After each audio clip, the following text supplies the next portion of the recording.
Nous allons vous présenter Voltaire.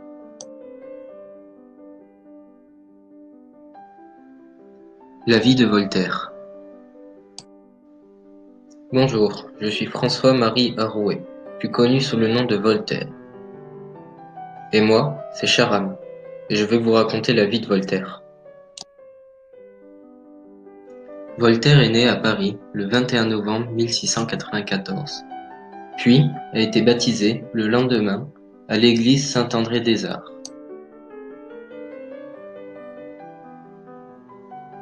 Après avoir fréquenté les salons littéraires en 1715, il écrit la première d'Oedipe, tragédie à grand succès de 1718.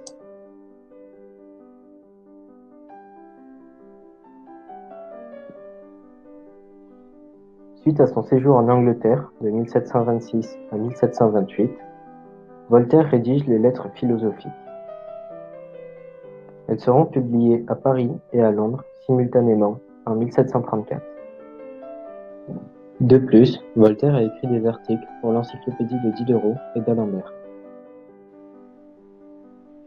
C'est en 1764 que Voltaire publie son dictionnaire philosophique portatif, auquel il avait consacré 10 ans de travail.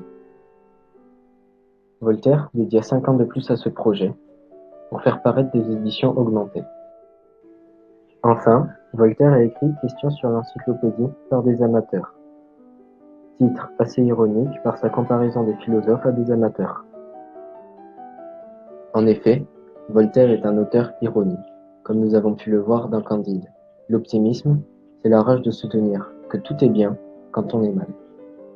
Il est de même pour Essai sur les mœurs. Le despote arrache l'arme, le sage monarque les branches. Ou encore pour Le mondain, Voltaire s'adressant ainsi à Adam et à Ève. Avouez-moi que vous aviez tous deux les ongles longs, un peu noirs et crasseux, la chevelure assez mal ordonnée, le teint bruni, la peau bise et tannée. Voltaire a habité aussi à plusieurs endroits en France, comme à Clermont-Ferrand, ou encore à Ferney, Ferney-Voltaire, à 25 minutes de Genève. Et pour finir, à Paris, où il est né en 1694 et mort en 1778.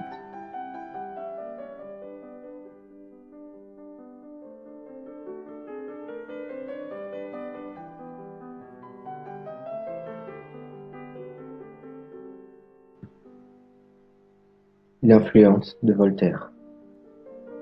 L'influence de Voltaire a été considérable avant et après sa mort. Il a d'abord tourné les esprits du côté des améliorations pratiques de la vie et de la société.